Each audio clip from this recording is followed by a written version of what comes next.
जो इंसान बात बात पर गर्म हो जाए, किसी से उलझ जाए, वह इंसान कांच है। और जो इंसान विपरीत परिस्थितियों में भी ठंडा रहे, वो इंसान हीरा होता है। ऐसी सीख गौतम बुद्ध ने कई सालों पहले उस वक्त की पीढ़ी को क्यों दी थी? इसके पीछे का रहस्य क्या है? आज इसी रहस्य के बारे में हम गौतम बुद्ध की कहानियों के माध्यम से जानेंगे। तो बिना देर किए चलिए उन कहानियों की शुरुआत करते हैं। पहली कहानी, कर्म क्या है। एक बार गौतम बुद्ध से उनके एक शिष्य ने पूछा, गुरुजी, कृपया हमें बताइए कि असल में कर्म क्या है। तब गौतम बुद्ध ने अपनी शिष्य से कहा कि कर्मों को समझने के लिए मैं तुम्हें एक कहानी सुनाता हूं।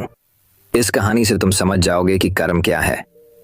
गौतम बुद्ध अपने शिष्य को कहानी सुनाना आरंभ करते हैं। बुलंद शहर का एक राजा था। वो एक दिन घोड़े पर बैठकर अपने राज्य का भ्रमण कर रहा था। चारों तरफ भ्रमण करने के बाद वो एक दुकान के सामने आकर रुक गया। रुकने के बाद राजा ने अपने मंत्री से कहा, मंत्री जी, मालूम नहीं क्यों मुझे लगता है इस दुकानदार को कल के कल फांसी की सजा सुना दूं। इसे मृत्यु दंड देने की मुझे इच्छा हो रही है। मंत्री राजा से इसका कारण पूछ पाते, इससे पहले राजा उसके आगे निकल गए। मंत्री ने इस बात का कारण पता करने के लिए अगली सुबह भेष बदलकर जाम जनता का रूप लेकर दुकानदार के पास जा पहुंचा। वैसे दुकानदार चंदन की लकड़ियां बेचने का काम करता था। मंत्री ने दुकानदार से पूछा, भाई आपका काम कैसा चल रहा है? तब दुकानदार ने बताया कि उसका बहुत ही बुरा हाल है। लोग उसके दुकान पर तो आते हैं, चंदन को सूंघकर उसकी प्रशंसा बहुत ज्यादा करते हैं, लेकिन खरीदता कोई भी नहीं। और उसने आगे बताया कि मैं सिर्फ इसी इंतजार में हूँ कि हमारे राज्य के राजा की मृत्यु हो जाए और उनके अंतिम संस्कार के लिए मुझसे बहुत सारी चंदन की लकड़ियां खरीद ली जाए। शायद वहां से मेरा व्यापार में और बढ़ोतरी हो जाएगी और मेरा व्यापार भी अच्छा हो जाएगा। मंत्री को सारी बात समझा आ जाएगी कि यही वो नकारात्मक विचार है जिसने राजा के मन को भी नकारात्मक कर दिया है। वो मंत्री बहुत ही बुद्धिमान था, इसलिए उसने सोचा कि मैं थोड़ी बहुत चंदन की लकड़ियां खरीद लेता है। उसने दुकानदार को कहा, क्या मैं आपसे थोड़ी बहुत लकड़ियां खरीद सकता हूँ? दुकानदार ये सुनकर बहुत ही खुश हो गया। उसने सोचा कि चलो कुछ तो बिका। इतने समय से कुछ भी नहीं बिक रहा था। उसने चंदन के लकड़ी को कागज से लपेटा और अच्छी तरह से पैकिंग करके वो लकड़ी मंत्री को दे दी। मंत्री अगली सुबह चंदन की लकड़ी लेकर राजा के दरबार में पहुंच गया और राजा से कहा, महाराज, ये जो दुकानदार है उसने आपके लिए तोहफे के रूप में चंदन की कुछ लकड़ियां भेजी हैं। ये बात सुनते ही राजा बहुत खुश हो गया और मन ही मन सोचने लगे कि यार, मैं बेकार में ही उस दुकानदार के बारे में गलत बातें सोच रहा था। राजा ने चंदन की लकड़ी को हाथ में लिया। उसने अच्छी तरह से उसको सूंघा। उसमें से बहुत ही अच्छी सुगंध आ रही थी। राजा इससे बहुत ज्यादा खुश हुए और उस दुकानदार के लिए मंत्री के हाथों से सोने के सिक्के भिजवा दिए। उसी आम जनता का रूप लेकर मंत्री अगले दिन सोने के सिक्के के साथ दुकानदार के पास पहुंचा। दुकानदार बहुत ही खुश हुआ। उसने सोचा, मैं राजा के बारे में कितनी गलत बातें सोच रहा था। राजा तो बड़े ही दयालु है दोस्तों। यहीं पर गौतम बुद्ध ने यह कहानी खत्म कर दिया। ये कहानी जब खत्म हुई तब गौतम बुद्ध ने पूछा कि अब आप बताइए कि कर्म क्या होता है। शिष्य ने उत्तर देते हुए कहा कि शब्द ही हमारे कर्म है। हम जो काम करते हैं वही हमारे कर्म है। जो हमारी भावनाएं हैं वही हमारे कर्म है। गौतम बुद्ध ने सभी शिष्य के जवाब सुनने के बाद ये कहा, आपके विचार ही आपके कर्म है। अगर आपने अपने विचारों पर नियंत्रण करना सीख लिया तब आप एक महान इंसान बन जाते हैं। जब आप अच्छा सोचते हैं तब आपके साथ अच्छा होता ही है और वो होता ही रहेगा। दोस्तों, आपने देखा कि अगर आप अच्छा सोचोगे तो दूसरे लोग अपने आप आपके बारे में अच्छा सोचने लग जाएंगे। इसलिए अच्छा सोचने की कोशिश करो। हाँ, बुरे विचार आएंगे, फिर भी आपको इसके लिए अवेयर होकर अच्छा सोचना चाहिए। अच्छा सोचकर तो देखिए, तब अच्छा ही होने लगेगा। बुराई में भी अच्छाई को ढूंढे और आपके साथ तब अच्छा ही होने लगेगा। मैंने ऐसा खुद करके देखा है। तो दर्शकों, अब चलिए हमारे दूसरे कहानी की शुरुआत करते हैं। दूसरी कहानी, हीरा और उसकी परख। बहुत साल पहले की बात है। एक व्यक्ति को उसके पिता ने मरते समय 2 बड़े हीरे देते हुए कहा कि इनमें से एक असली हीरा है और एक कांच का टुकड़ा है। परंतु आज तक कोई भी इंसान ही पहचान नहीं पाया है कि इनमें कौन असली है और नकली है। ये मेरा स्वर्गीय पिताजी की दी हुई निशानी है जिसे आज मैं तुम्हें सौंप रहा हूँ। उस व्यक्ति के पिता ने यह कहकर अपने प्राण त्याग दिए थे। उस व्यक्ति का नाम था गोपाल। पिता के मरने की कुछ दिन बाद गोपाल अपने राज्य के राजा के पास गया और उनसे कहा कि मेरे पास एक जैसे दो हीरे हैं, जिसमें एक असली है और एक कांच का है। यदि कोई उन हीरों को परख कर असली और नकली के बारे में बता देगा तो मैं यह हीरा राज्य के राजकोष में जमा कर दूंगा, और यदि कोई उसके बारे में सही सही नहीं बता पाएगा तो ऐसी स्थिति में आपको मुझे राजकोष में से हीरे की कीमत का धन देना पड़ेगा। राजा ने गोपाल की शर्त मान ली और कई पारखियों को उन हीरों को पहचान की कार्य में लगा दिया, परंतु राज्य का कोई भी पारखी उन हीरों में से असली और नकली हीरे के बारे में नहीं बता पाया। अतः राजा को गोपाल को उसके हीरे की कीमत का धन अपने राजकोष से देना पड़ा। इसी तरह गोपाल दूसरे कई बड़े राज्य में गया, वहां की राजाओं से भी इसी प्रकार की शर्त रखकर जीतता आया और अपने हीरे को बिना बेचे ही बहुत सारी धन एकत्र कर लाया। गोपाल अपने उस धन को लेकर खुशी खुशी अपने घर वापस आ रहा था कि रास्ते में उसे एक छोटा सा राज्य और मिला। गोपाल ने उस राज्य के राजा से भी जाकर भेद की, जाड़े का समय था, इसलिए उस छोटे से राज्य के राजा ने अपने दरबार खुले मैदान में लगा रखा था, जिससे सभी दरबारी और राज्य की जनता धूप सेकते हुए राज दरबार का काम निपटा रही थी। तभी गोपाल भी राजा से इजाजत लेकर वहां आया और उसने राजा से कहा कि मेरे पास दो हीरे हैं, जिसमें एक असली और एक नकली है। मैं हर राज्य के राजा के पास जाता हूं और दोनों हीरो को परखने के लिए कहता हूं, पर आज तक मेरे उन दो हीरो को कोई परख नहीं पाया है।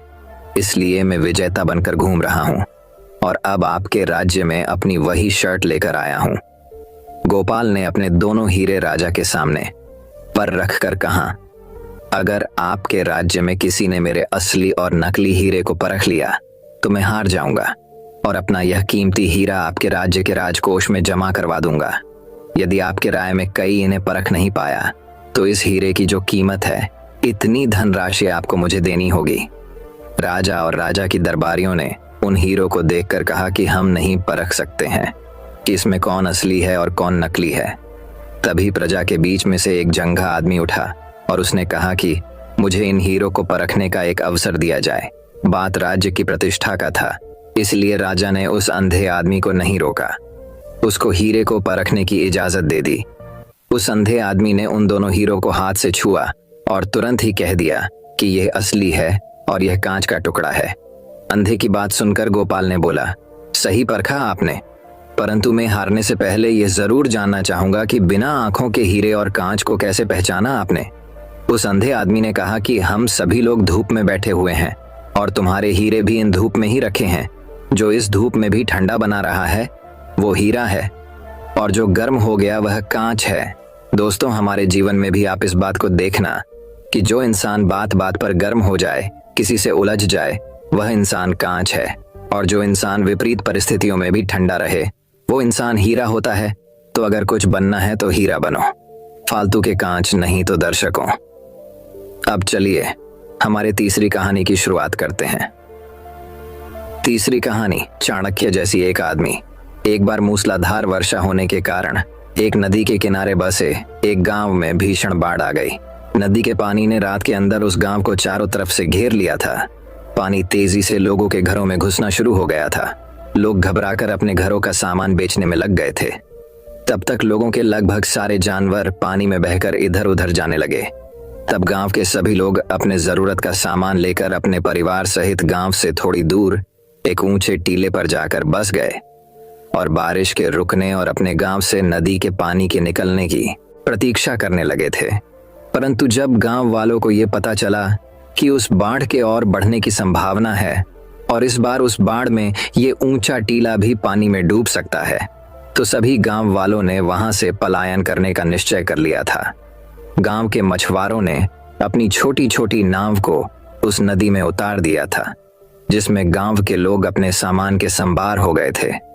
उन गांव वालों में से एक व्यक्ति ऐसा भी था जिसके पास उसका पालतू कुत्ता भी था। लोगों ने उस व्यक्ति से कहा कि वो अपने कुत्ते को साथ लेकर न चले, लेकिन वो व्यक्ति अपने कुत्ते को छोड़ने के लिए तैयार नहीं हुआ। आखिरकार उस व्यक्ति के साथ उस कुत्ते को भी उस नाव में बैठा लिया गया। कुत्ता आखिर था तो जानवर ही, इसलिए वो नाव पर शांत कैसे बैठ सकता था। नाव चलने की कुछ देर बाद ही कुत्ते ने नाव पर उछलना कूदना और भौंकना शुरू कर दिया। कुत्ते के डर से जब नाव से बैठे आदमी अपनी जगह से हिलते डुलते थे तो दो छोटी सी नाव अपना संतुलन खोने लगती थी, जिससे नाव में बैठे सभी लोग घबरा जाते थे। कुत्ते का मालिक अपने कुत्ते को बहुत संभालने की कोशिश करता था, परंतु वे इन प्रयास में कामयाब नहीं हो पाता था। इसलिए अब उसे भी कुत्ते को अपने साथ लेकर आने की भूल पर पछतावा होने लगता है। कुत्ते के उछल कूद से जब सभी लोग बहुत परेशान होने लग जाते हैं, तब उस नाव पर सवार एक लड़का कुत्ते के मालिक से कहता है, अगर आप कहते हैं तो मैं इस कुत्ते को 1 मिनट में सही कर सकता हूँ।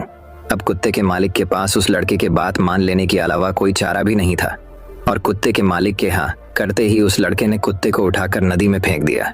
बस फिर क्या था, मैंने कुत्ता पानी के बहाव में जोर जोर से हिचकोले खाने लगा। वो अपनी जान बचाने की कोशिश में तेजी से उस नाव का पीछा करने लगा। कुछ देर तक सबक सीखने के बाद उस लड़के ने कुत्ते को सहारा देकर उस नाव पर वापस चढ़ा लिया। नाव पर वापस आते ही वो कुत्ता अपने मालिक के पैरों के पीछे दुबक कर चुपचाप मिनमिनाता रहा था।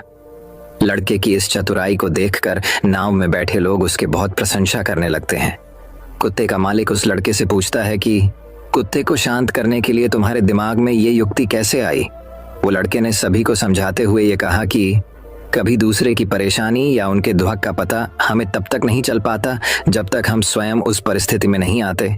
इसी तरह इस कुत्ते को भी पता नहीं था कि इसकी वजह से हमारी जान को खतरा हो रहा है, मगर अब खुद पानी में गिरने के बाद इसे इस नाव की और परिस्थिति को समझ में आ गया। अब ये दोबारा उछल कूद नहीं करेगा।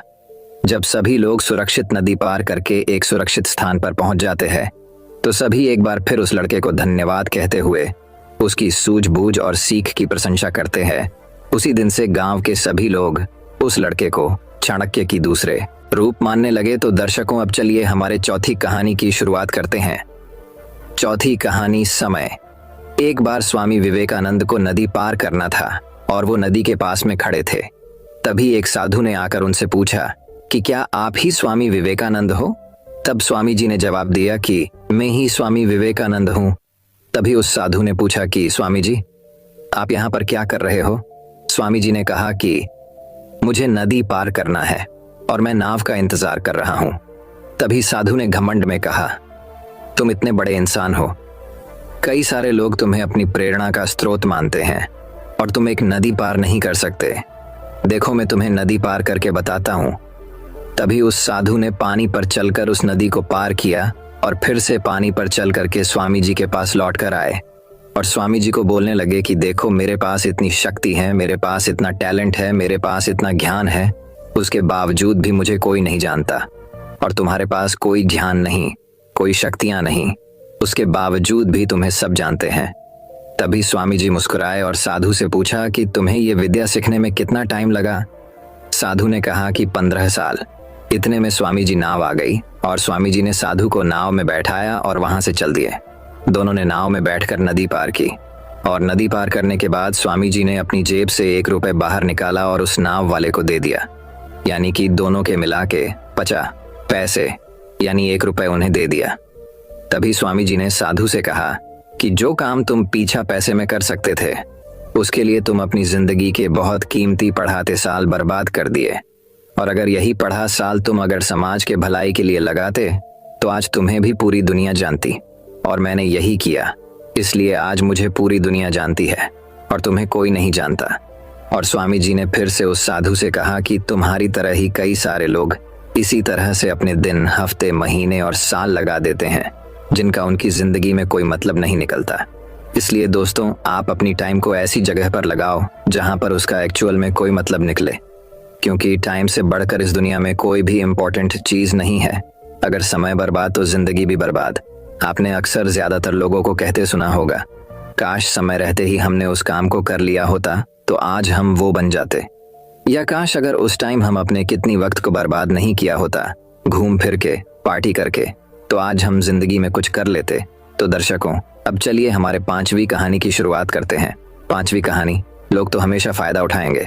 एक समय की बात है, एक राजा था जिसने अपने जीवन काल में कई लड़ाइयां जीती और काफी हद तक अपने साम्राज्य का विस्तार किया, क्योंकि समय के साथ राजा की सूझबूझ और साहस के कारण साम्राज्य बढ़ता गया। राजा या तो अपने शत्रुओं को परास्त करके वहां अपने साम्राज्य का झंडा गाड़ देता था, या फिर शत्रु स्वयं उसके सामने आत्मसमर्पण कर देता था। साम्राज्य के अंदर भी सुख और शांति का माहौल था। लोग बिना किसी डर के खुशी से रहते थे। इसी तरह उनका जीवन 55 वर्ष का रहा। स्पान राजा बहुत खुशी और धूप के साथ रहता था, लेकिन अब वह वयस्क हो चुका था। उसका एक ही बेटा था जिसकी उम्र सिर्फ 15 साल थी। राजा जानते थे कि इतने बड़े साम्राज्य पर शासन करने के लिए उम्र से ज्यादा समझदारी और कुछ महत्वपूर्ण बातें मायने रखती हैं। जो इन बातों को अपना लेता है वह इतने बड़े साम्राज्य पर आसानी से शासन कर सकता है। तभी एक दिन राजा ने बेटे को अपने कक्ष में बुलाया और कहा कि सुनो बेटा, ऐसा नहीं होता। इससे कोई फर्क नहीं पड़ता कि आप 15 साल के हैं या 55 साल के। दुनिया आपकी हैसियत के मुताबिक आपकी इज्जत करेगी। हर कोई चाहता है कि लोग उसकी इज्जत करें, उसे मजबूत समझें, लेकिन यह इतना आसान नहीं है। अगर आप चाहते हैं कि लोग आपका सम्मान करें तो सबसे पहले यह याद रखें, कभी किसी से आपका सम्मान करने के लिए न कहें, किसी से सम्मान की भीख न मांगें। यह कमजोरी की निशानी है, क्योंकि सम्मान लोगों के लिए एक शक्ति है।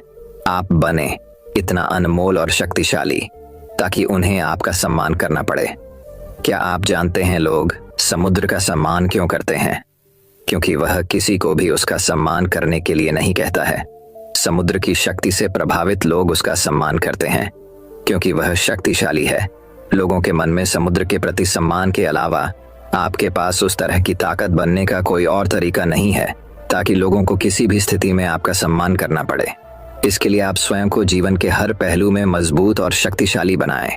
अपना वादा हमेशा पूरा करें, इससे आपको स्वचालित रूप से सम्मान मिलेगा।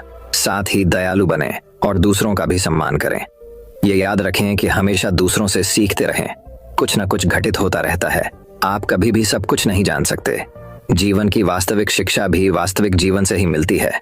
युवावस्था में आप जितनी अधिक चुनौतियों का सामना करेंगे, आप उतने ही अधिक मजबूत बनेंगे। आने वाले समय में आप और अधिक प्रगति करेंगे। यह जीवन का वह समय है जहां आपको लड़कियों के प्यार में नहीं पड़ना है, बल्कि खुद को मजबूत बनाने पर ध्यान केंद्रित करना है। जब आप एक अनमोल और शक्तिशाली व्यक्ति बन जाएंगे, ताकि जब आप बनना चाहें तो यह अपने आप आ जाए। अपने जीवन में बेहतरी लाएं और आगे बढ़ना शुरू करें। तो कुछ लोग आपको पीछे खींचने की कोशिश करेंगे। ये लोग आपके मित्र या परिवार में से कोई भी हो सकते हैं, या आपके सपनों का मजाक उड़ाएंगे, या आपको ऐसी आदतें अपनाने के लिए कहेंगे जिससे आपका समय और ऊर्जा बर्बाद होती है, क्योंकि वे आपको आगे बढ़ते नहीं देखना चाहते हैं। वे आपकी प्रगति से ईर्ष्या करेंगे क्योंकि उनकी कमजोरी और आलस्य के कारण वे काम करने में असमर्थ हैं। इसलिए ये नहीं चाहते कि आप ऐसा कर सकें। साथ ही लोग आपको पीछे खींच लेंगे, क्योंकि कुछ दोस्ती सिर्फ थोड़े समय के मनोरंजन के लिए बनाई जाती है। इसलिए जब आप उन चीजों को करना बंद कर देंगे तो उनका मजा कुछ समय के लिए कम हो सकता है जो वह आपके साथ बिताते थे। इसीलिए वे आपको पीछे खींचने की कोशिश करेंगे और आपको अपने जैसा बना देंगे।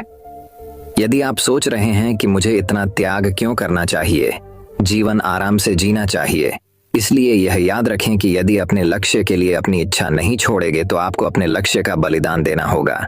यदि आप लक्ष्य के लिए हार मानेंगे और कुछ समय के लिए मौज मस्ती में फंस जाएंगे तो जीवन के अंतिम चरण में आपको पछताना पड़ेगा। राजा ने आगे कहा, जब आप लक्ष्य के लिए काम करना शुरू करेंगे तो आपको ऐसे नए लोग मिलेंगे जो आपको समझेंगे और आपको आगे बढ़ने में मदद करने के लिए तैयार होंगे। इसलिए उन लोगों को प्राथमिकता देना शुरू करें जो आपके मूल्यों और लक्ष्यों के साथ संरेखित हों। बस उन लोगों से दूर हो जाएं जो आपको रोक रहे हैं और उनके साथ रहकर आपका भविष्य अद्भुत हो। बुरे लोग आपके परिवार के सदस्य और दोस्त भी हो सकते हैं, इसलिए उनसे दूर से ही प्यार करें। पहले इसके लिए आपको सफल आदतें अपनानी होंगी। कई बार आपको दूसरी जगह जाकर रहना पड़ता है। आपको भी अकेलापन महसूस हो सकता है, लेकिन यह बुरा नहीं है। कुछ समय अकेले रहना अच्छा है, क्योंकि इससे यह समझने में मदद मिलती है कि आप वास्तव में कौन हैं और आप जीवन में क्या हासिल करना चाहते हैं। एकांत में आप तब भी अपना काम पूरे ध्यान से कर सकते हैं जब कोई नहीं देख रहा हो। लोगों को सब कुछ दिखाने की जरूरत नहीं है कि आपको क्या मिला और आप आगे क्या करने वाले हैं। बस अपना काम करो, चाहे लोग आपको नोटिस करें या नहीं। और साथ ही मनी मैनेजमेंट के बारे में भी जानें। खुद को शारीरिक और मानसिक रूप से मजबूत रखें। इसके बावजूद आपको जीवन में कई चुनौतियों का सामना करना पड़ेगा और हो सकता है कि कभी कभी आप गिर भी जाएं, लेकिन उसी स्थिति में अपनी हार को खुले दिल से स्वीकार करें। हर सफल व्यक्ति अपनी हार और गलती स्वीकार करता है उससे सीखता है और उसे बेहतर बनाने के लिए लगातार काम करता है। उन चीजों के बारे में कभी शिकायत न करें जो घटित हो चुकी हैं और जिन्हें आप नियंत्रित नहीं कर सकते। आपको बस उन चीजों पर ध्यान देना है जिन्हें आप नियंत्रित कर सकते हैं। किसी भी चीज को अपनी मानसिक शांति भंग करने की अनुमति न दें। इसके लिए नियमित रूप से ध्यान और प्रार्थना करें। याद रखें कि एक व्यक्ति केवल उतना ही महान हो सकता है जितना वह कल्पना कर सकता है। इसीलिए एक बड़ा लक्ष्य बनाएं। जो कुछ भी आपको मिला है उसके लिए भगवान का शुक्रिया अदा करें। उनसे साहसी बनने और जीवन के हर पहलू में जीत हासिल करने की प्रार्थना करें। लोगों को यह समझने के लिए यह याद रखें कि जीवन पूरी तरह से परिप्रेक्ष्य पर निर्भर करता है। एक ही स्थिति में एक व्यक्ति का अपने प्रति दृष्टिकोण दूसरे से बिल्कुल भिन्न हो सकता है।